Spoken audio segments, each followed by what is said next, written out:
आज हम श्रवण करेंगे कि बिना भक्ति के ज्ञानी भी भगवान कृष्ण को नहीं समझ सकते हैं। याज्ञ पत्नियों के दिव्य सेवा भाव का भी आज हम श्रवण करेंगे। जब भगवान ने गोपियों के वस्त्र वापस कर दिए, इसके पश्चात ग्वाल बालों से घिरे हुए भगवान कृष्ण अपने भाई बलराम जी के साथ गायों को चराते हुए वृंदावन से दूर चले गए। ग्रीष्म ऋतु के तीक्ष्ण धूप में अपनी छाया से छाते का काम करने वाले वृक्षों को देखकर भगवान कृष्ण ने ब्रजवासियों से कहा, हे स्तोक कृष्ण, हे अंशु, हे श्रीरामा, हे सुबल, हे अर्जुन, हे तेजस्वी, हे देवप्रस्थ, हे वरुथप, इन केवल दूसरों का कल्याण करने वाले, दूसरों के कल्याण के लिए ही जीने वाले, स्वयं वायु, वर्षा, धूप एवं शीत को सहन करके हम लोगों को इस प्रकार से बचाने वाले महाभाग्यवान वृक्षों को तो थोड़ा देखो। इन वृक्षों का सर्व जीवोपकारक जन्म उस सज्जन पुरुष के जन्म के समान ही श्रेष्ठ है, जिनके यहाँ से याचक जन निराश होकर नहीं जाते हैं। ये पत्ते, फल, फूल, छाया, जड़, छाल, लकड़ी, गंध, राख, कोयला, अंकुर और कोपलों से भी लोगों की कामना पूर्ण किया करते हैं। इनके पास जो भी कुछ भी है सब दूसरों के कल्याण के लिए दे देते हैं। संसार में प्राणियों के जीवन की सफलता तो इसी में है कि वे अपने से भिन्न प्राणियों का धन, बुद्धि और वाणी से सदा ही कल्याण करते रहे। इस तरह वृक्षों की नई नई कोपलों, गुच्छों, फलों, फूलों तथा पत्तों के समूह के बीच से होकर श्री भगवान यमुना तट पर निकल आए। हे राजन परीक्षित, वहां पर गायों को मधुर, शीतल एवं स्वच्छ जल पिलाने के पश्चात गोपों ने भी स्वयं यमुना जी के अत्यंत स्वादिष्ट जल को भरपेट पी लिया। यमुना जी के उपवन में पशुओं को स्वच्छंदता पूर्वक चराते हुए भूख से व्याकुल गोपों ने भगवान श्री कृष्ण और बलराम जी के पास आकर इस प्रकार से कहा, क्योंकि भगवान ने पहले का समय पूरा गोपियों से वार्तालाप करने में और उनके वस्त्रों को वापस करने में खर्च कर दिया, तो ग्वाल बालों ने घर से तो कुछ लाया नहीं था, इसीलिए सब लोगों को भूख लग गई थी। इसीलिए सब गोपगणों ने कहा कि हे राम, हे बलराम और हे पराक्रमी तथा दुष्टों को मारने वाले श्री कृष्ण, तुम दोनों ने बहुत से असुरों को मारा है, लेकिन हम लोग तो भूख से पीड़ित हैं। इस प्रकार हमारी जठराग्नि को तुम कैसे संतुष्ट करोगे? इसीलिए आप दोनों इसको मिटाने का कृपा करके कोई उपाय कीजिए। तो भगवान सोचते हैं कि मैं तो ब्राह्मणों के मुख से खाता हूं और मैं प्रत्यक्ष खाने से भी ब्राह्मणों के मुख के द्वारा खाने से ज्यादा प्रसन्न होता हूं। तो इस बात को जानकर ब्राह्मण बड़े संतुष्ट होते हैं और बहुत बढ़िया प्रसाद पाते हैं। लेकिन क्या वे स्वयं इस बात को जानते हैं क्या, मानते हैं क्या? क्योंकि आज तो वे स्वयं ही यजमान बनकर पास में ही यज्ञ कर रहे हैं स्वर्ग जाने के लिए। तो वह तो यजमान है, तो वे तो मेरे प्रतिनिधि बन के प्रसाद पा नहीं पाएंगे। तो क्या मेरे भक्त इन ग्वाल बालों को मैं अगर इनके पास भेजूं तो ये कर्मकांडी ब्राह्मणों से तो श्रेष्ठ ही है। इनको भोग खिलाकर क्या वे ब्राह्मण मुझे प्रसन्न करेंगे? चलो, मेरे भक्त इन ग्वाल बालों को मैं भेजकर इनकी परीक्षा लेता हूं। सुखदेव गोस्वामी कहते हैं कि परीक्षित, जब ग्वाल बालों ने इस तरह से अपने भूख की तीव्रता को सहन न करने के कारण प्रसाद के लिए उन दोनों भाइयों से कहा, तब अपने भक्त ब्राह्मण की पत्नियों पर कृपा करने के लिए भगवान ने इस प्रकार से कहा, हे मित्रों, यहाँ से बस थोड़ी ही दूर पर कुछ ब्राह्मण, याज्ञिक ब्राह्मण स्वर्ग की प्राप्ति की कामना से आंगिरस नामक यज्ञ संपन्न कर रहे हैं। तो तुम लोग जाओ, उन सबको यज्ञशाला में मिलो और हे गोपों, मेरे द्वारा भेजे गए वहां जाकर तुम लोग थोड़ा सा भात वगैरह ले आना।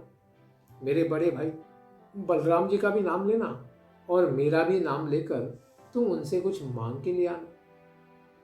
इस तरह श्री भगवान के द्वारा आदिष्ट होकर वे गोपगण वहां से जाते हैं और ब्राह्मणों को जाकर साष्टांग दंडवत प्रणाम करते हैं और हाथ जोड़कर उनसे मांगते भी हैं। कहते हैं कि हे भूमि देवा शृणुत वो भद्रम ते। हे ब्राह्मणों, कृपा करके सुनिए, आप सबका कल्याण हो। हम लोग बलराम जी से प्रेरित होकर और भगवान श्री कृष्ण की आज्ञा का पालन करने वाले सेवक आपके यहाँ पर आए हैं। यहाँ से केवल थोड़ी सी ही दूरी पर गौओं को चराने वाले श्री बलराम जी भूखे हैं, क्योंकि आज हमने घर से कुछ लाया नहीं, कलेवा नहीं लाया, और भगवान श्री कृष्ण भी भूखे हैं और उनके सेवक हम लोग भी इस प्रकार से भात प्राप्त करना चाहते हैं। हे धर्मज्ञों, आप तो श्रेष्ठ धर्म को जानते हैं। हे ब्राह्मणों, आपके चरणों पर हम प्रणाम करते हैं। यदि आप लोगों को कृष्ण बलराम पर श्रद्धा हो तो कृपा करके आप लोग थोड़ा भात दे दीजिए। हे श्रेष्ठ पुरुषों, जिस यज्ञ दीक्षा में पशु की बलि दी जाती है तथा सौत्रामणि यज्ञ को छोड़कर दूसरे यज्ञों में दीक्षित पुरुषों का अन्न खाने में किसी भी प्रकार का दोष नहीं होता है। इस प्रकार से यह कोई पशु यज्ञ तो है नहीं, इसीलिए आप हमें दान दे सकते, इसमें आपको कोई दोष नहीं पड़ेगा। वैसे वे ब्राह्मण तो क्षुद्र यानी भौतिक स्वर्ग को प्राप्त करने की इच्छा कर रहे थे, इसीलिए बड़े बड़े कर्मकांडी यज्ञों में उलझे हुए थे। वस्तुतः वे तो अज्ञानी ही थे, फिर भी वे अपने आप को बड़े ज्ञान वृद्ध मानते थे। अतएव इस प्रकार से भगवान के प्रतिनिधि बनकर गोप जब उनके पास याचना करते हैं तो उन लोगों ने उनकी इच्छा पूर्ण नहीं की, उनके ऊपर ध्यान भी नहीं दिया। राजन, देश काल अनेक प्रकार की सामग्रियां भिन्न भिन्न कर्मों में विनियुक्त होने वाले मंत्र तथा तंत्र, उन कर्मों के अनुष्ठान की पद्धति, ब्रह्मा आदि यज्ञ कराने वाले ऋत्विकगण, अग्नियां, देवता, यजमान, यज्ञ तथा धर्म, ये सब के सब तो परमात्मा के ही स्वरूप हैं। यज्ञ अर्थात कर्म, सारा कर्म तो यज्ञ के लिए, भगवान नारायण के लिए है। इसलिए उस यज्ञ में सारी जो वस्तुएं हैं वे सब क्या है, भगवान के ही रूप होते हैं। अपने को इस प्रकार शरीर मानने वाले अज्ञानी वे ब्राह्मण श्री भगवान में मनुष्य दृष्टि रखते हैं कि ये कोई परब्रह्म नहीं, ये तो बस एक के ग्वाल बाल है। इस प्रकार दृष्टि रखने के कारण साक्षात परब्रह्म परमात्मा इंद्रियातीत भगवान को वे समझ नहीं पाए कि ये ही तो परमात्मा है, जिनकी पूजा के लिए हमने ये कर्मकांड यज्ञ किया है, वो भी भगवत धाम जाने के लिए नहीं, केवल स्वर्ग प्राप्ति के लिए। जब वे ब्राह्मण न तो हाँ कहे न तो ना कहे, फिर कुछ समय प्रतीक्षा करके बेचारे गोप वहां से निराश होकर वापस लौट आते हैं और वापस आकर कृष्ण और बलराम को सारी बातें बता देते हैं। संपूर्ण जगत के स्वामी भगवान कृष्ण इस प्रकार अपने ग्वाल बालों की बातों को सुनकर हंसने लग जाते हैं।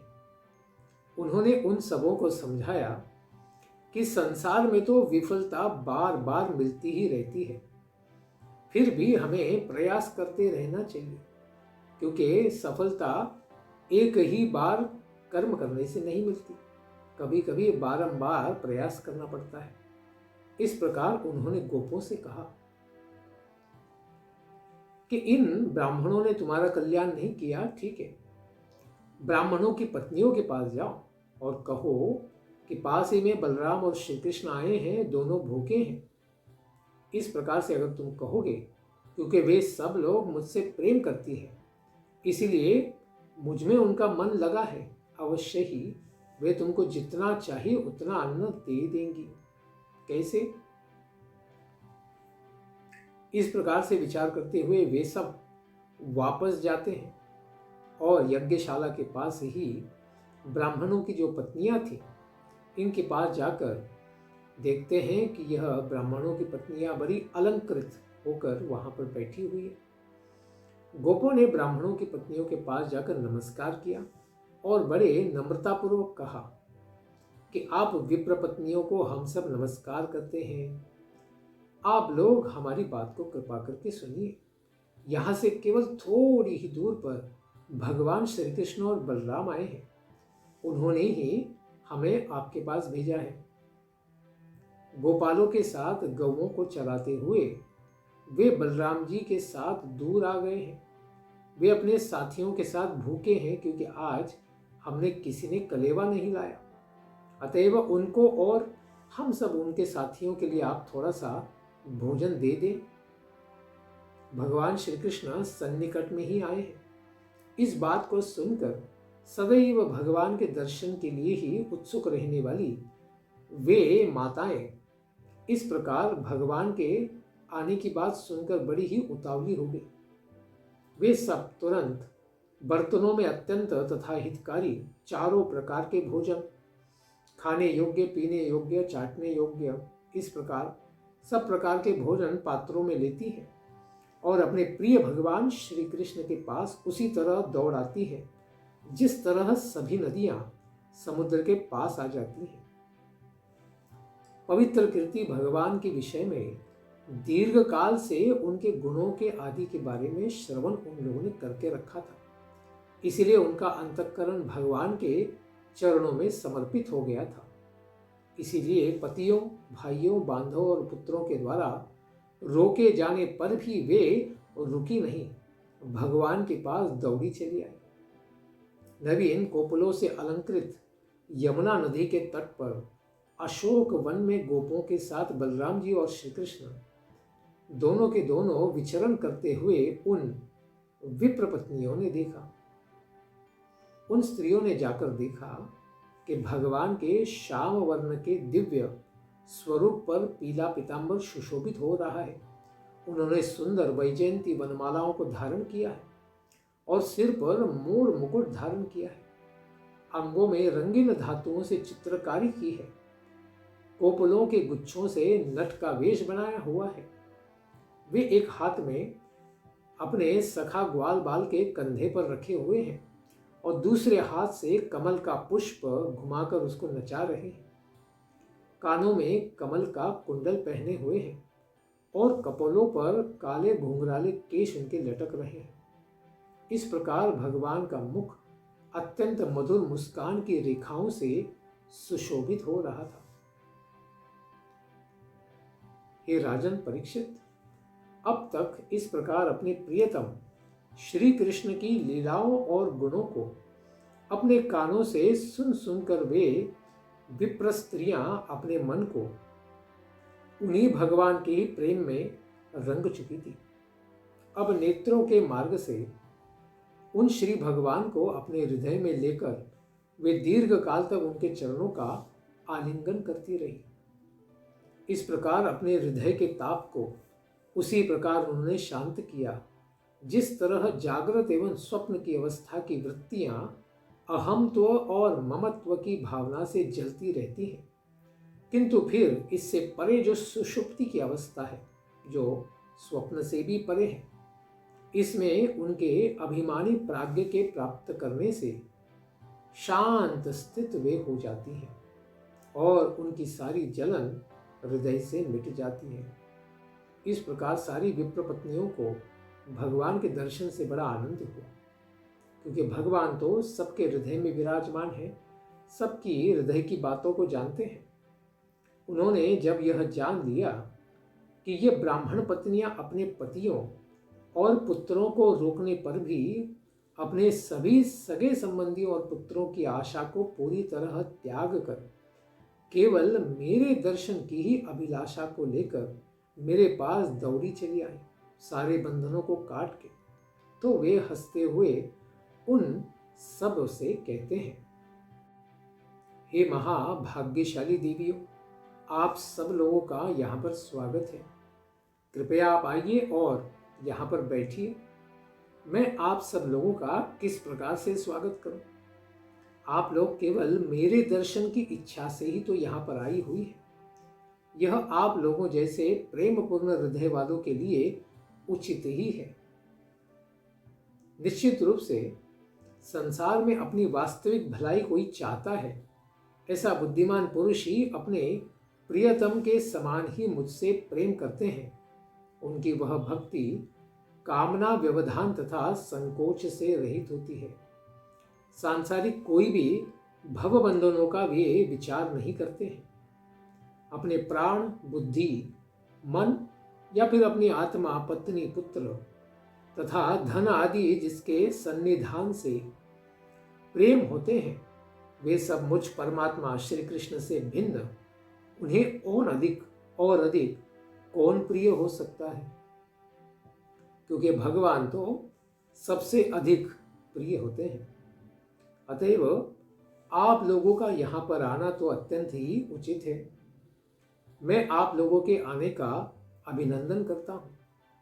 आप लोग कृपा करके यज्ञशाला में वापस चले जाइए। आप लोगों के पति तो ब्राह्मण गृहस्थ हैं और वे स्वर्ग जाने की इच्छा से आंगिरस यज्ञ कर रहे हैं। इसलिए आप लोगों के साथ मिलकर ही स्वयं यजमान होने के कारण वे यज्ञ पूरा कर पाएंगे। आपके बिना यज्ञ पूरा नहीं होगा। इसलिए आप कृपा करके, आपने मेरा दर्शन पा लिया है, आप लोग वापस चले जाइए।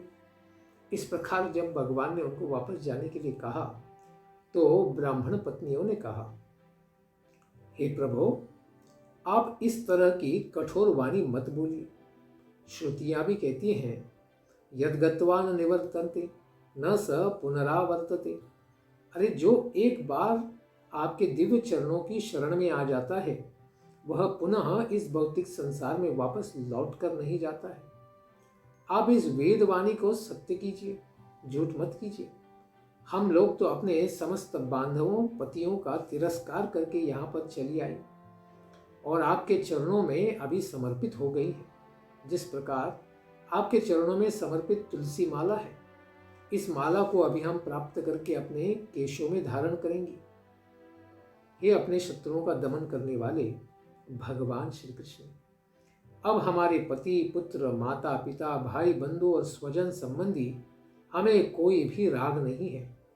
हमें वे ऐसे भी पुनः स्वीकार नहीं करेंगे, तो फिर दूसरों की तो बात ही क्या है। अब हम लोग केवल आपके चरणों की ही शरण में आ गई है। अतएव आप ऐसा कीजिए कि हम लोगों को किसी दूसरे की पुनः शरण में नहीं जाना पड़े, क्योंकि हमारे पति आदि तो पहले ही स्वर्ग जाने की तैयारी कर रहे हैं और हमें तो उनके साथ स्वर्ग जाने की कोई भी इच्छा नहीं है। हम तो केवल आपके चरणों की दास्यता ही चाहती हैं। इसलिए हे प्रभु, आप कृपा करके हमें शरणागति आपके चरणों पर दीजिए। तो भगवान कहते हैं कि देवियों, अब तुम लोग हमारी ही हो गई हो।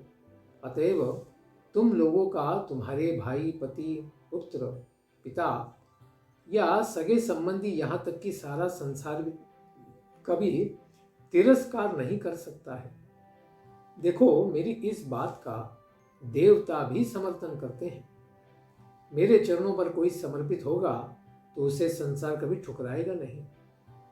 मनुष्यों का मेरे अंग का संग संसार में प्रीति अथवा अनुराग के लिए नहीं होता है। अतएव तुम सबका मन तो मुझ में ही लगा है, इसीलिए तुम लोग शीघ्र ही मेरी प्राप्ति कर जाओगे, इसमें कोई संशय नहीं है। तो सुखदेव गोस्वामी कहते हैं कि भगवान के द्वारा इस तरह से कहे जाने पर वे ब्राह्मणों की दिव्य पत्नियां पुनः यज्ञशाला में चले गई भगवान को सारा भोग देकर। किंतु उन ब्राह्मणों ने अपनी पत्नियों में कभी दोष दृष्टि नहीं रखी और वे अपनी पत्नियों के साथ मिलकर उस यज्ञ को पूरा करते हैं। जैसे भगवान ने कहा है कि मेरे प्रति राग होने से संसार के प्रति अनुराग नहीं हो सकता, इसका उदाहरण सुखदेव गोस्वामी देते हैं कि जब वे सारी विप्रों की पत्नियां भगवान की सेवा के लिए दौड़ के आई। उन स्त्रियों में से एक स्त्री को उसके पति ने अपने कमरे में बंद कर दिया। भगवान के पास उनको जाने नहीं दिया, उनको रोक दिया। वह जैसा श्री भगवान के विषय में सुनती थी उसको ही केवल स्मरण करती रही और भगवान को अपने हृदय में धारण करके भगवान के चरणों को आलिंगन करते हुए उसने अपने कर्मजन्य बंधन में फंसे हुए उस भौतिक शरीर को ही त्याग दिया। भगवान को विप्र पत्नियां इतनी प्रेम करती थी कि उनके विरह में उस पत्नी ने तो देह त्याग ही कर दिया। इस प्रकार से वे वापस न ही लौटी।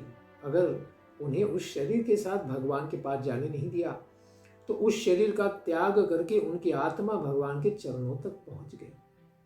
संपूर्ण जगत के स्वामी भगवान श्री हरि उन्हीं 4 प्रकार के अन्न से गोपों को भी भोजन कराते हैं और स्वयं भी उसको पाते हैं।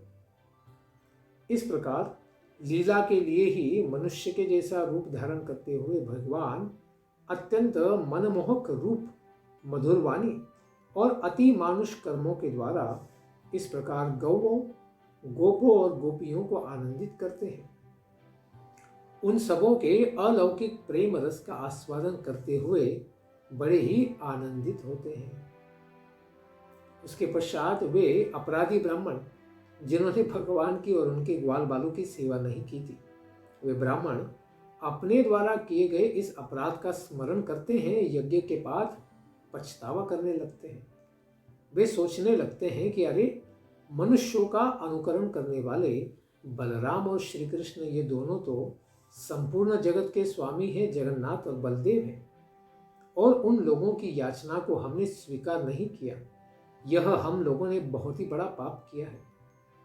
अपनी स्त्रियों की भगवान कृष्ण में अलौकिक भक्ति को देखकर और अपने को भगवत भक्ति से इस प्रकार पूरी तरह रहित देखकर वे सभी ब्राह्मण संताप करने लगे और मन ही मन स्वयं की ही निंदा करने लगे कि अरे, हमारा धिक्कार है। कहते हैं कि हम लोगों के त्रिविध जन्म को भी धिक्कार है। अर्थात एक बार हमारा उच्च वंश ब्राह्मण कुल में जन्म हुआ, उसके बाद सावित्री उपदेश के पश्चात हम लोगों का द्विज जन्म हुआ और पुनः वेदाध्ययन करके हम लोगों ने दक्षता प्राप्त की। इस प्रकार हमारा त्रिविध जन्म है, लेकिन इस त्रिवृत जन्म को भी धिक्कार है, हमारी विद्या को भी धिक्कार है। हम लोगों ने जो ब्रह्मचर्य व्रत आदि पालन किए हैं उनका भी धिक्कार है। हम लोगों की बहुज्ञता भी धिक्कार है, हमारे उच्च कुल का भी धिक्कार है, तथा हम लोगों को जो क्रिया में दक्षता प्राप्त है कर्मकांड में, उसका भी धिक्कार है, क्योंकि इनके रहने पर हम श्री भगवान के भक्ति से परांगमुख हो गए हैं। हमने भगवान की सेवा स्वीकार नहीं की, अपराध ही कर दिया है। निश्चित ही श्री भगवान की ही माया योगियों को भी मोहित कर देती है, इसका आज हमने साक्षात अनुभव कर लिया। क्योंकि हम लोग गुरु ब्राह्मण कहलाते हैं सारे वर्णाश्रम के लिए, किंतु अपने वास्तविक स्वार्थ का हम लोगों को ज्ञान ही नहीं है। स्वार्थ के लिए हम स्वर्ग जाना चाहते और परमात्मा को हमने छोड़ दिया है। यह बड़े आश्चर्य की बात है कि इन स्त्रियों का भी जगत गुरु भगवान श्री कृष्ण में अगाध प्रेम कैसे हो गया, और उसी के बल पर इन सबों ने गार्हस्थ्य की उस सुदृढ़ फांसी को भी काट दिया, जो मृत्यु के साथ भी कभी कट नहीं पाती है। 7 जन्मों तक साथ रहने के लिए लोग तपस्या करते हैं। इस प्रकार ये स्त्रियां किस प्रकार से मुक्ति के भाव को प्राप्त कर गई हैं, क्योंकि इन सबों का तो द्विजाति के योग्य न तो कोई यज्ञोपवीत आदि संस्कार हुआ है, न इन सबों ने गुरुकुल में जाकर निवास किया है, ब्रह्मचर्य का ट्रेनिंग लिया है। इन सबों ने तपस्या भी विशेष रूप से नहीं की है, और न ही सबों ने आत्म तत्व का बहुत अधिक विचार भी किया है। इन सबों के शरीर में अधिक पवित्रता भी हमें दिखती नहीं है, और न तो इनका कोई बहुत विशेष शुभ कर्म ही इनके द्वारा किया गया है। फिर भी समस्त योगेश्वरों के स्वामी भगवान श्री कृष्ण में इन सबों की सुदृढ़ भक्ति उत्पन्न हो गई है, जो संस्कार आदि को इनसे संपन्न हम लोगों में भी ऐसी भक्ति उत्पन्न नहीं हुई है। हम लोग तो केवल अपने स्वार्थ के विषय में ही प्रमादग्रस्त हो गए हैं। गृहस्थी के कर्मों में ही हम मदमत्त बन गए हैं। यह भगवान की बहुत बड़ी कृपा है कि उन्होंने हमारे पास ग्वाल बालों को भेजा था और हमें सन्मार्ग दिखाने के लिए ही, उसी को याद दिलाने के लिए इस प्रकार से भगवान ने विशेष लीला की है। श्री भगवान तो पूर्ण काम है, आत्माराम है। इच्छा करते ही उनकी सारी कामनाएं पूर्ण हो जाती हैं। वे कैवल्य मोक्ष पर्यंत समस्त पुरुषार्थों को प्रदान कर सकते हैं। यदि उनको हम लोगों को सचेत नहीं करना होता तो वे हमारे पास इस प्रकार से अपने ग्वाल बालों को क्यों भेजते। गोपों को मांगने के लिए भेजना तो केवल एक बहाना ही था। वस्तुतः तो केवल हम लोगों को उपदेश देने के लिए ही उन्होंने इस प्रकार से लीला रची है। दूसरे देवताओं को त्याग कर स्वयं लक्ष्मी देवी अपने चांचल्य आदि दोषों का परित्याग कर देती है और एक बार केवल भगवान के चरणों का स्पर्श प्राप्त करने की आशा से ही सेवा करती रहती है। उन श्री भगवान की याचकता को तो केवल लोगों को मोहित करने के लिए ही किया है। हम जैसे अज्ञानियों को ही स्मरण दिलाने के लिए किया है। देश काल पृथक पृथक सामग्रियां, उन कर्मों में विनियुक्त होने वाले मंत्र, उनके अनुष्ठान की विधि, ब्रह्मा आदि ऋत्विक, अग्नि देवता और यज्ञ सबके सब तो यदात्मक है, भगवान का ही रूप है। अर्थात श्री हरि ही इन सभी रूपों में प्रतीत होते हैं। वे यह योगेश्वरों के भी स्वामी साक्षात भगवान विष्णु हैं। यह हम लोग सुनते तो बहुत हैं, रटते भी हैं, पढ़ते भी हैं, वेदों के मंत्रों का पाठ भी करते हैं, फिर भी हम लोग तो अज्ञानी ही रहे, हम उनको जान नहीं पाए। फिर ऐसे भगवान में हमारी बुद्धि किस प्रकार लग सकती है। फिर भी हम लोग तो धन्याति धन्य ही है, क्योंकि हम लोगों को इस तरह पत्नियां मिली। उन सबों की ही भगवत भक्ति के कारण हम लोगों को भी श्री हरि में निश्चल बुद्धि प्राप्त हो गई है, जिनकी बुद्धि न तो कहीं कुंठित होती है और न कभी बाधित ही होती है। ऐसे भगवान श्री कृष्ण आपको हम लोग बारंबार नमस्कार करते हैं। आपकी ही माया से हम लोगों की बुद्धि अत्यंत मोहित हो गई है और हम लोग इस प्रकार कर्म मार्ग के चक्कर काट रहे हैं और आपके धाम नहीं, हम स्वर्ग जाने की तैयारी कर रहे हैं। निश्चित रूप से आप ही आद्य पुरुष भगवान हैं। आपकी ही माया से जिन हम लोगों की बुद्धि मोहित हो गई है, ऐसे हम लोग उन श्री भगवान की महिमा को नहीं जान सकने वाले हैं। इसलिए हम लोगों के अपराधों को कृपा करके आप क्षमा कीजिए। हे प्रभु, क्षमा कीजिए। इस तरह से अपने अपराध को स्मरण करके भगवान श्री कृष्ण का अनादर करने वाले वे सब ब्राह्मणों ने चाहा कि हम लोग भी भगवान श्री कृष्ण और बलराम जी का तुरंत जाकर दर्शन करें, माफी मांगे, उनके चरणों पर शरणागति ले। किंतु कंस मामा के भय से वे भगवान के दर्शन के लिए नहीं जा पाए। इसी से पता चलता है कि इतना बड़ा ज्ञान होने पर भी भक्ति न होने के कारण, अपनी पत्नियों के समान उनका हृदय सरल और भक्तिमय न होने के कारण वे भगवान के दर्शन के लिए नहीं जा पाए। यही सत्य है। इसीलिए भगवान स्वयं कहते हैं, भक्त्या माम अभिजानाति, केवल मेरे भक्त ही मुझे जानते हैं और दूसरा कोई जीव मुझे नहीं जान सकता। इसीलिए यहाँ पर यही निष्कर्ष निकलता है कि बिना भक्ति भाव के ज्ञानी भी भगवान को, योगी भी भगवान को नहीं जान सकते हैं। केवल उनके भक्त जैसे विप्र पत्नियां ही, ग्वाल बाल ही, नंद यशोदा ही उनको जान सकते हैं। अगली कथा को हम श्रवण करेंगे आने वाले सत्र में। धन्यवाद। हरे कृष्ण। ग्रंथराज श्रीमद् भागवतम की जय। पिताय गौर प्रेमानंदे। हरि हरि बोल। जय जय श्री राधे श्याम। जय जय श्री वृंदावन धाम।